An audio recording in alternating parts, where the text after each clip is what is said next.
안녕하십니까. 저 이참입니다. 여러분들에게 이렇게 그 특강을 해줄 수 있는 게 참 반갑습니다. 사실 저는 교수도 아니고 뭐 학자도 아닌 것이 여러분들한테 한국의 그 교래올 뭐 이런 얘기를 하는 것이 좀 부끄럽지만 사실은 제가 세계인으로서 한국에서 오래 살다 보니까 한국 사람이 돼가지고 한교래의 그 올해 제가 반해버려서 그 겨울의 올에 대한 그런 얘기를 말이 상당히 많습니다. 좀 극강한 지 오래돼서 말이 좀 엉키면 좀 봐주십시오. 오늘은 제가 여러 가지 그 한국 문화의 매력에 대해서 말하고 싶은데 시간이 좀 한계되어 있으니까 한 가지 요소에 대해서만 말씀드리겠습니다.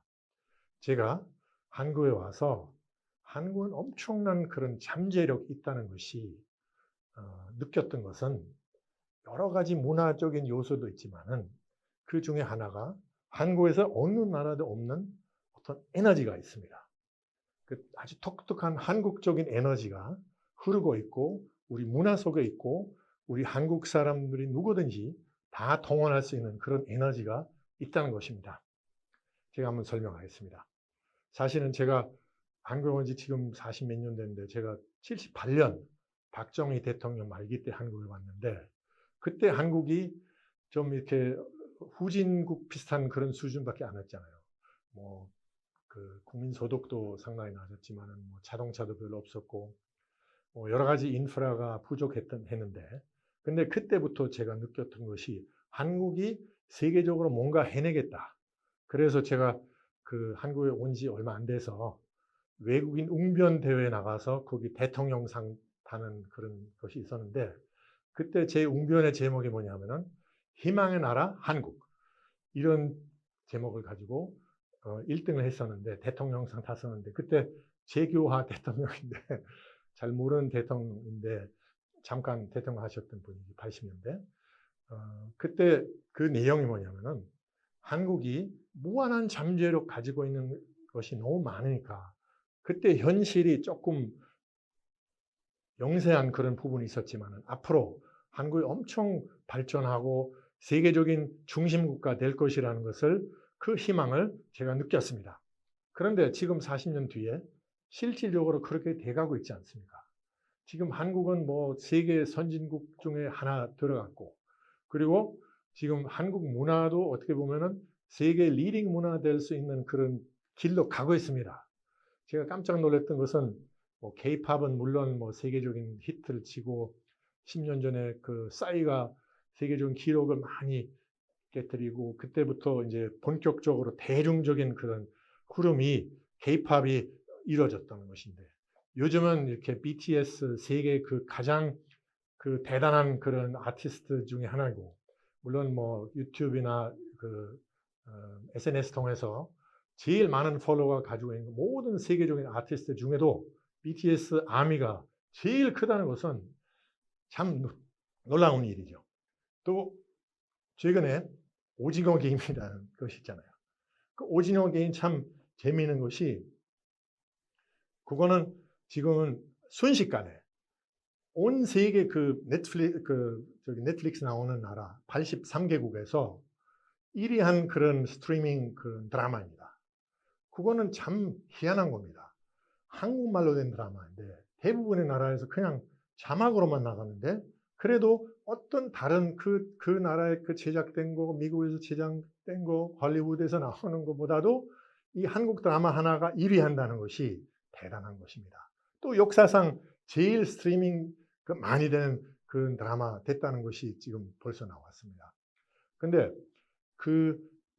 이런 그 현상들이 문화적인 현상에서 제가 느끼고 있는 것은 세계 사람들 왜 한국의 이런 매력을 느끼십니까?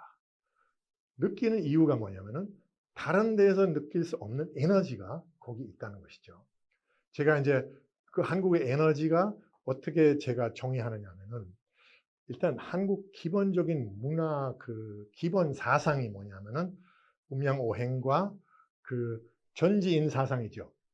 여기는 전지인 사상 보면은 하늘과 땅 사이에 사람이 있다는 것인데 사람이 충심이 있다는 그런 위대한 그런 사상이죠.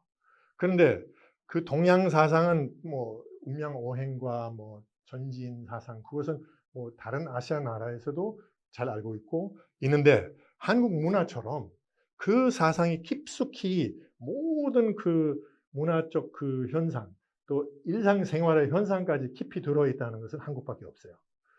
예를 들어서 이 전지인 사상이라는 것은 아까 말한 것처럼 사람이 하늘과 땅 사이에 가장 중심에 있다는 것은 사람 중심의 문화라는 것이 상당히 매력적이고, 그것은 한국 문화의 가장 기본적인 흐름인데, 그런데 이 전지인 사상을 그 상징으로 표현하는 것이 원방각이에요. 그러니까 하늘, 땅과 사람이죠.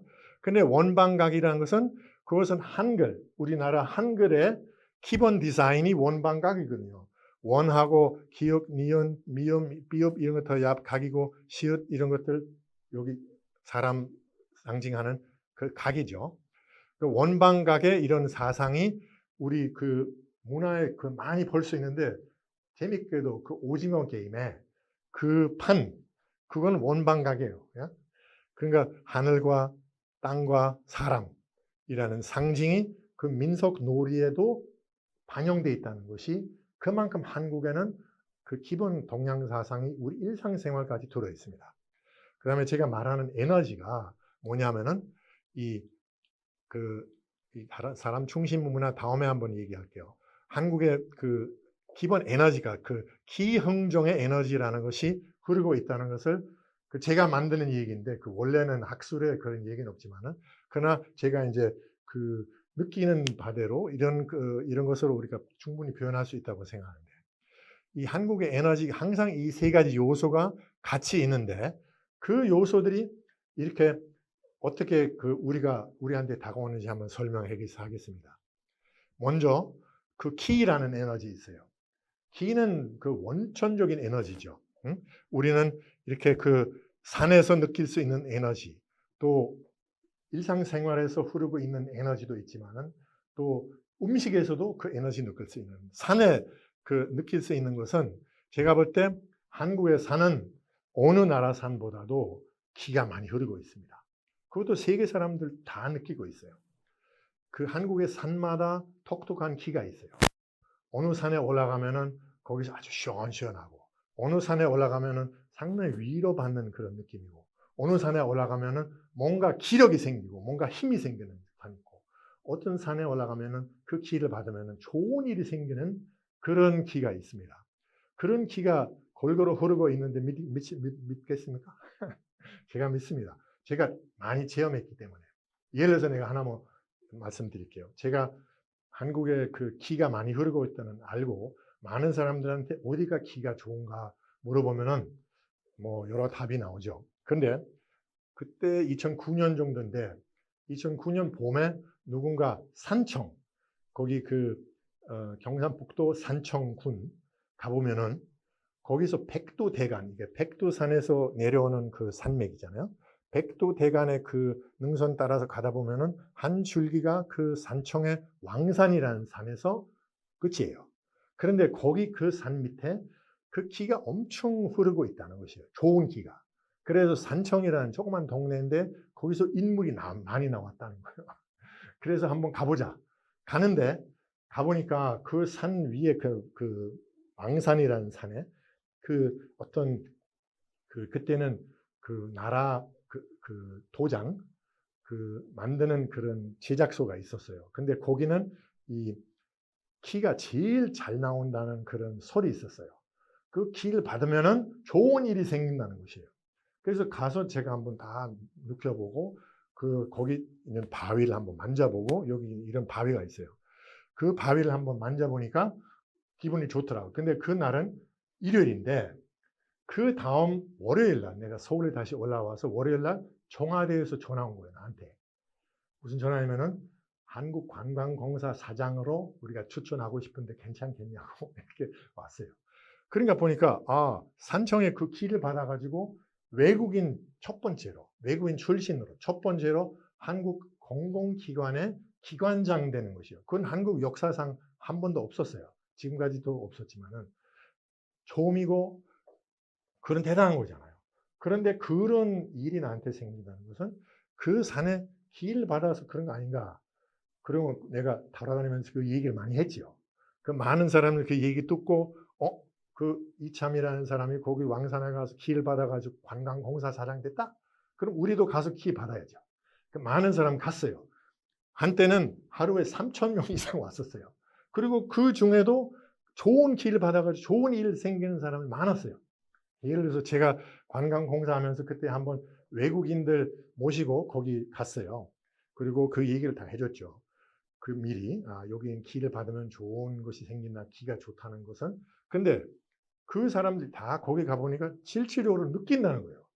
그 중에 한 분이 여자분인데 그 체코 대사 부인이신데 박사예요. 의학 박사입니다.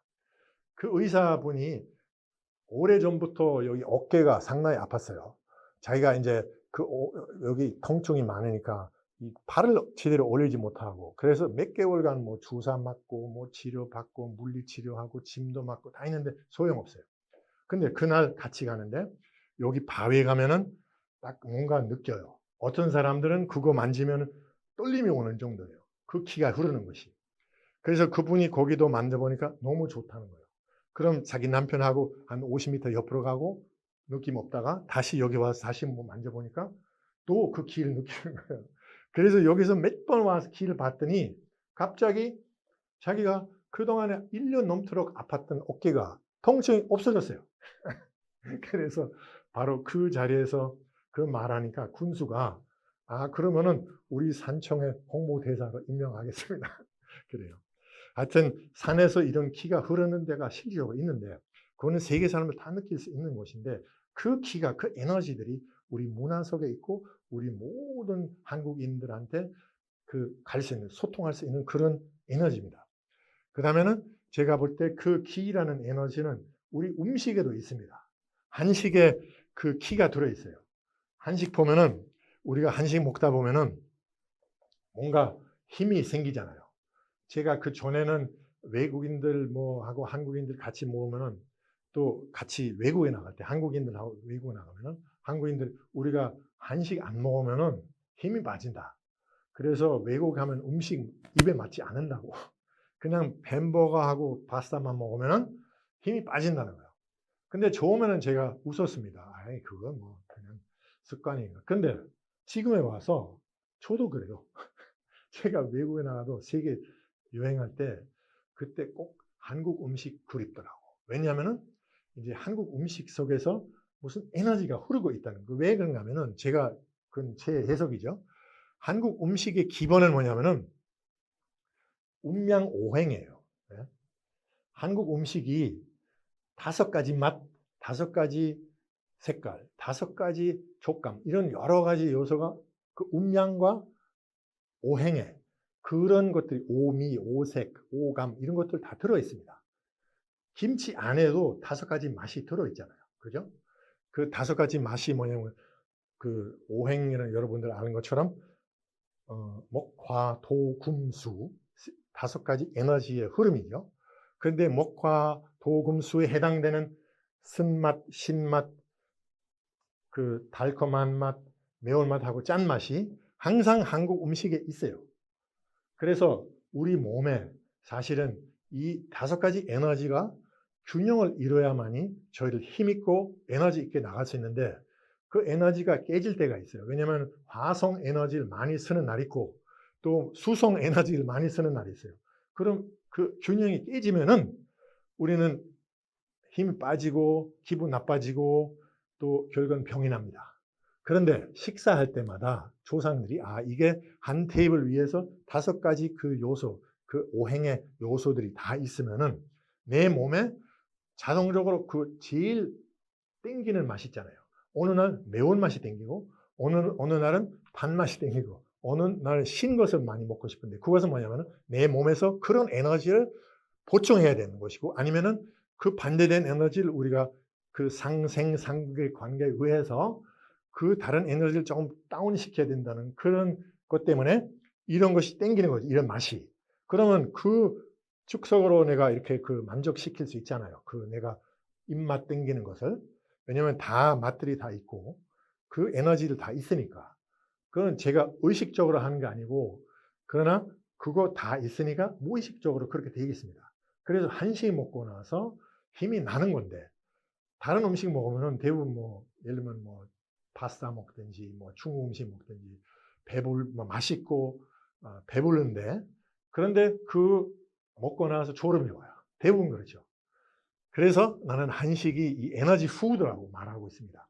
근데 한국 사람들은 이런 한식의 그 맛을 아니까 지금은 퓨전, 또 현대 우리 젊은 애들이 많이 먹는 음식도 사실 한국적인 개념이 그 오행의 개념, 5가지 맛, 5가지 색깔, 5가지 모양, 5가지 촉감, 이런 것들이 다 들어있어요. 그러니까 예를 들어서 뭐 먹방 같은 데 보면은 뭘 먹냐면 양식인데도 예를 들어서 뭐 무슨 뭐 치킨 먹는데도 치킨 양식이잖아요, 원래는. 그런데 거기서 예를 들어서 뭐 지난번에 보니까 자마이카 타파게티 뭐 이런 것도 있어요. 뭐 불닭 짜파게티 뭐 이런 거 있어요. 그러니까 뭐냐면은 불닭 뭐 양념 닭 하나만으로는 이게 만족되지 않아요. 그 여러 가지 맛 같이 있어요. 여러 가지 에너지가 같이 있어야지 우리 식성이 풀리니까 거기 짜파게티도 들어가고 김치도 들어가고 여러 가지 들어가잖아요. 그렇죠? 그러니까 그 음식에서 그 에너지를 우리가 받아서 그 에너지 가지고 이렇게 생활에서도 에너지를 반출할 수 있고, 또 우리 문화 속에서도 그런 에너지 흐르고 있다는 것이에요. 그 다음에 그 다음 에너지는 뭐냐면은 흥이라는 에너지예요. 흥. 원래는 흥의 민족이지, 우리는.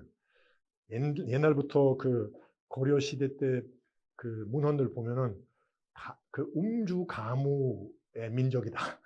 이런 얘기 나오고, 또 뭐 삼국사기에서 나오는 얘기가 그때 신라 조기 때 거기에서 그 가무백회이라는 그런 얘기가 나와요. 백희, 가무 백희. 그러니까 춤추고 노래 부르고 그리고 여러 가지 놀이 즐기면서 사람들이 에너지 충전하고, 거기에서 엄청난 그런 흥이 나와서 그 흥 가지고 어려운 시대를 많이 극복했다는 거죠. 근데 오늘의 그 흥 그대로 있잖아요. 세계인들이 한국인의 흥 매력돼 가지고, 예를 들어서 K-팝의 그 가장 말은 그 매력적인 포인트가 그 흥겨운 그 신명나는 그런 흥이잖아요. 그죠? 그 흥의 에너지. 나는 예를 들어서 그 요즘은 뭐 무슨 그 리얼리티 쇼 그 무슨 그 오디션 프로 많잖아요. 뭐 노래 부르고 춤추고 뭐 그 장기 하는 그런 쇼들 많잖아요. 그런 프로그램 많은데. 근데 그건 외국에 다 있죠. 뭐 아메리칸 아이돌도 있고 뭐 무슨 보이스라는 그 각 나라마다 있는데. 근데 유튜브에 보면은 다른 나라에서 그 수준하고 한국의 수준 비교 안 될 정도로, 한국은 워낙 그 노래 잘 부르고 춤 잘 추고, 일반 사람들 전부 다 뭐 그 무슨 뭐 오디션 프로 나오면은 못하는 아예 하나 없어요. 근데 외국에 보면은 못하는 애들은 반이고, 좀 별로인 것이 또 얼마고, 그 진짜 잘하는 애들 몇 명밖에 없어요. 근데 한국에는 정말 고르기 힘들 정도로 다들 잘한다는 거지. 나는 그 노래방 가끔 가는데 그 한국 사람들은 내가 볼 때 전부 다 가수예요. 한 번도 이 노래방에서 노래 안 부르는 한국 사람 못 봤어요. 좋으면 아예 그 다음에 마이크 잡으면 또 앙코르도 하잖아요. 흥이 나면은 끝까지 가려고 하는 것이 한국 민족 아닙니까? 그래서 나는 흥의 그 에너지가 우리한테 엄청난 그 자본인데, 그것은 우리가 일상생활에서 제대로 활용하기만 하면 모든 어려움을 다 극복할 수 있는 그런 에너지가 있다는 거죠. 그 다음에는 그 정의 에너지가 있습니다. 정이라는 것은 그것은 감성적인 에너지입니다. 그 따뜻한 그런 마음의 에너지, 그 눈물 흘릴 수 있는 그런 에너지. 나는 한국 사람처럼 눈물 많이 흘리는 사람도 별로 없다고 생각합니다. 드라마가 한국에서 잘 되려면은 눈물 장면이 나오면은 시청률이 안 나와요. 눈물 장면이 나와야만이 그거 제대로 그 시청률이 올라가잖아요. 아까 오디션 프로도 보면은 오디션 프로 중에서도 감동적이고 그 눈물 흘리게 하는 그런 장면들 많잖아요. 그 한국 사람들 노래 부를 때 그 감동적으로 이렇게 부르면 누구든지 다 눈물 바다가 되는 그런 것이 많이 보이잖아요. 그 정이라는 그런 그 감정이 어떻게 보면 한국의 한하고 많이 연결되어 있어요. 제가 처음에 한국의 한이라는 것은 뭔지 잘 알아듣지 못했는데 한참 옛날이지. 제가 처음에 한국에 와서 얼마 안 됐을 때 그때 KBS에서 무슨 지구촌 파노라마이라는 프로그램에 제가 출연해서 이렇게 그, 같이 진행했었어요. 그런데 그 프로그램 중에 한 번은 우리가 일본에서 어떤 교포 아줌마를 취재했었어요. 그분이 일본에서 태어났고 이제 부모 따라 일본 와서 거기 태어났고 일본에서 자랐고 이제 그때는 한 50대 정도 되신 분이에요. 그런데 일본에서 얼마나 고통이 많았는지 어릴 때부터 많은 핍박을 받고 많은 어려움을 당했어요.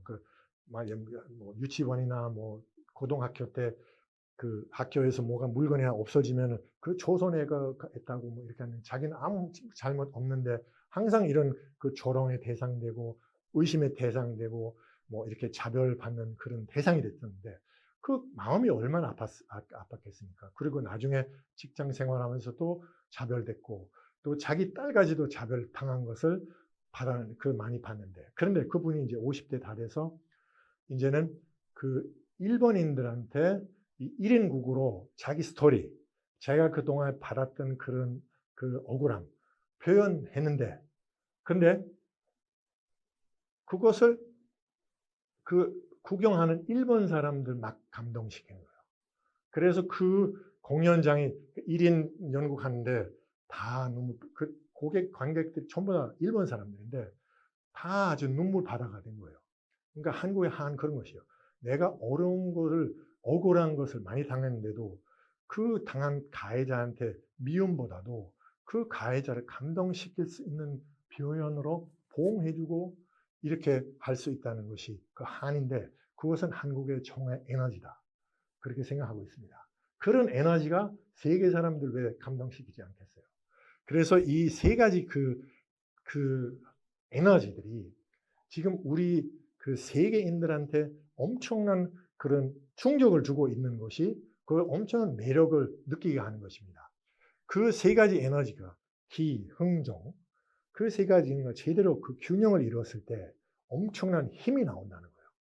우리는 기는 와우 이런 것이죠. 기에 의해서 우리가 놀라게 되고 그 다음에 흥이라는 것은 에이 이렇게 신나고 신명나는 문화라는 것이 흥의 문화죠. 그 다음에 정이라는 것은 그것은 감동되고 감성적인 에너지가 오고 우리가 눈물도 흘리고 감동되고 이런 에너지. 그래서 와, 헤이, 이런 요소들이 있을 때 그러면 세계 사람들 다 감동이 됩니다.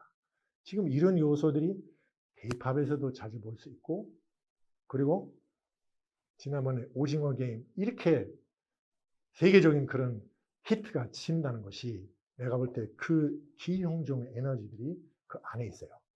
사람들 놀라게 하고 그 다음에 웃기고 그 다음에 울리는 것이 그 드라마의 내용이에요. 한번 보시면 재밌어요. 그런데 그런 에너지들이 우리가 지금 실질적으로 우리 사회에서 제대로 활용하고 제대로 소통하고 있느냐 그거 문제죠. 제가 2009년에 책을 하나 내는데 그 제목이 뭐냐면은 무한한 가능성의 답답한 나라 한국. 우리 한국의 문화, 우리 한국의 역사, 우리 한국의 그것은 무한한 가능성을 가진 자산이다. 무한한 가능성을 펼칠 수 있는 엄청난 그런 보배라고 저는 생각하는데 그러나 우리 현실은 답답한 면이 많다는 것이 사실이죠. 아직은. 제가 2009년 때 이렇게 답답하다는 얘기는 그때도 그렇지만 지금도 답답하죠. 사실은. 우리는 지금 뭐 문화가 이렇게 세계적으로 엄청 잘 나가고 지금 뭐 K-팝이고 무슨 K-드라마 또 K-테크놀로지 뭐 예를 들어서 뭐 지금 핸드폰 보면은 세계 시장의 3분의 1 한국 천하잖아요. 뭐 자동차도 세계적으로 다 이용하고 있고 지금 앞서가고 있고 IT 강대국이고 여러 가지 면에서 우리가 앞서가고 있습니다. 지금 세계 사람들 한국 오면은 깜짝 놀라는 것이 상당히 많아요. 내가 볼 때 한국처럼 이렇게 완전히 IT화된 나라는 세계는 한국이 유일해요. 물론 미국도 IT고 인도도 IT고 뭐 IT 나라 많죠. 뭐 중국도 IT 많지만은 그러나 한국처럼 이렇게 구석구석마다 거기까지 들어가는 그런 나라는 별로 없어요. 얼마 전에 제가 인도 사람 봤는데 그 사람이 인도는 뭐 IT의 그 왕국이죠. IT의 그 지금 세계 그 IT 회사들의 20% 30% 인도 사람이야. 뭐 구글도 그렇고 뭐 무슨 IT 그 테크놀로지 그 관련된 것들이 거의 보면은 인도 사람 거의 뭐 다 좌우지하고 있습니다. 왜냐하면 인도의 인력이 엄청 많고 IT 수준이 IT 교육 수준이 상당히 높은 것이 그것 때문인데 그러나 인도는 엄청 큰 나라고 그렇지만 그 IT 잘 되는 데가 있지만은 전혀 안 되는 데가 상당히 많아요. 그리고 일상생활까지는 많이 들어있지는 않아요. 근데 한국에는 어디든지 우리가 지금 우리한테 그 보통으로 생각하고 지금 모인 그 편의점 예를 들어서 그런 것이 세계에서 많지는 않아요. 그러면 뭐 지하철 뭐 다 이렇게 자동화돼 있고 우리는 뭐 공중 화장실에서도 이 IT 많이 그 들어 있어 가지고 그 여러 가지 기술 자동화 기술들이 많이 있잖아요. 그 세계 사람들은 한국의 그 호텔에 들어가서 뭐 보면은 뭐 텔레비에서 자기 이름 나오고 그다음에 화장실 가면은 이 화장실 그 변기 뚜껑이 딱 자동으로 열리고 이런 것은 깜짝 놀랍니다. 그렇게 그 모든 그 현대 기술들이 다 일상생활까지 깊이 들어있다는 나라는 별로 없다는 것이. 또 한국에 예를 들어서 뭐 자동차 운전하면은 내비 잘 되는 거잖아요. 내비게이션. 내비에서 엄청 그 많은 정보가 나와요. 물론 세계적으로 보면은 내비에서 모든 그 과속 그 단속하는 것이 다 나온다는 것이 한국밖에 없어요. 그 다른 나라에는 그거는 불법이에요. 한국에는 뭐 다는 제행기 다 나오잖아요. 그죠? 그러니까 모든 그 정보를 우리가 아주 쉽게 접할 수 있고 한국처럼 이렇게 그 SNS 발달된 나라도 별로 없다는 것입니다. 그러나 이런 무한한 가능성을 우리가 가지고 있습니다. 아까 말한 이런 에너지들이 우리 문화 속에 흐르고 있어요. 그리고 그런 에너지를 우리가 제대로 활용하기만 하면은 우리 사회에서 엄청난 그런 살기 좋은 사회를 만들 수 있다는 것을 느끼잖아요. 그 역동적이고 신나는 따뜻한 배려의 문화가 그 기용종의 문화라고 저는 생각합니다. 그런 잠재적인 문화가 우리가 현실 속에서 너무 없다는 것이 상당히 많습니다. 그는 상당히 아쉽다고 저는 생각합니다.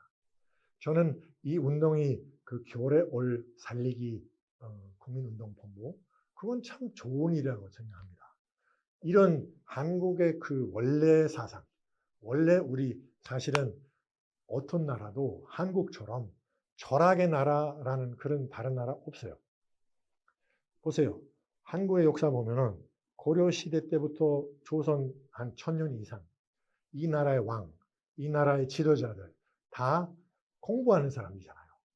어떤 공부했냐면 그 과거 시험을 통해서 그 공무원 되잖아요. 과거 시험이란 것은 뭐냐면은 그거 어떤 경영학이고 어떤 수학이고 뭐 무슨 IT 그런 게 아니고 문학이고 철학이야. 그러니까 철학가들이 나라를 다스렸다고. 1000년 이상. 왕도 철학가이고 그 밑에 있는 모든 그 정부의 그 조직의 그 요직 있는 사람들 다 철학가예요. 선비들이죠. 그러니까 그런 나라는 없어요. 한국밖에. 철학의 나라입니다, 우리는. 그런데 그 철학은 우리 일상생활에서 지금 다 잊어버린 셈이죠. 무의식적으로 많이 있지만은 우리는 그것을 다시 그 가치를 다시 캐내서 다시 보고 그것을 다시 사회로 반영될 수 있게끔 만들기만 하면 얼마나 좋겠어요. 이런 얘기 있어요. 가장 한국적인 것이 세계적인 것이다. 그래요. 한국 음식이 예를 들어서 세계인들을 감동시킬 수 있는 그런 요소가 많은데 맛있고 건강에 좋고 여러 가지 그런 아까 말한 그 음양오행의 원리가 다스리는 음식이 어느 나라 음식하고 겨뤄도 이기게 돼 있어요. 그러나 저는 이 가장 한국적인 것이 세계적인 것이다. 그것보다도 가장 세계적인 것이 한국적인 것이다. 이런 접근 방법 우리가 한번 생각해 보자고 제안하고 싶어요. 예를 들어서 우리가 아까 말한 오징어 게임. 오징어 게임에는 정말 이게 세계 사람들 지금 아주 그냥 충격적으로 그거를 감동되고 있습니다. 거기에 충격도 받고, 물론 잔인하고 좀 약간 변태적인 부분도 있지만은, 그런데 그 안에는 한국적인 코드들이 이렇게 있으니까 사람들이 거기다가 그냥 정신 팔리게 그냥 끝까지 그건 놓치지 못하고 끝까지 볼 수밖에 없는 그런 매력 가지고 있습니다.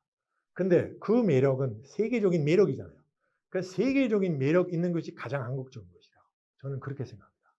예를 들어서 우리 문화 중에 그건 한국의 어떤 특징이라고 생각하는 그런 사람이 있는데, 예를 들면 사돈이 땅 사면은 배가 아파한다 하는 것이, 그건 세계적인 가치 있어요?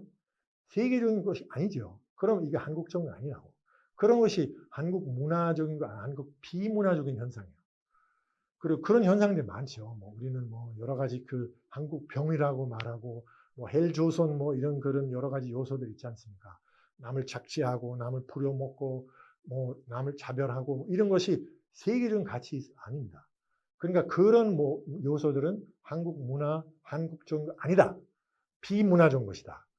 한국 문화 속에, 한국 어떤 정신 속에 가장 세계적인 것들이 그거는 한국적인 것이다. 이렇게 생각합니다.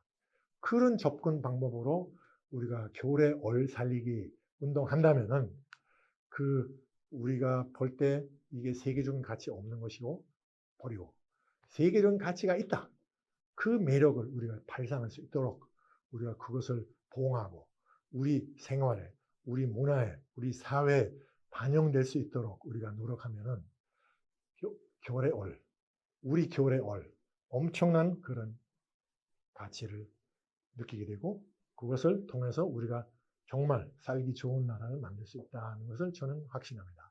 지금의 우리가 골치 아픈 거, 우리 정말 너무나 많은 답답한 사회 현상들이 있잖아요. 무슨 물론 코로나도 답답하지만은 무슨 대출 대란, 무슨 부동산 대란, 이런 것들이 답답한 것이 이제 젊은 사람들이 앞으로 어떻게 살아야 될지, 어떻게 노후를 어떻게 설계할 수 있는지 걱정 엄청 많죠.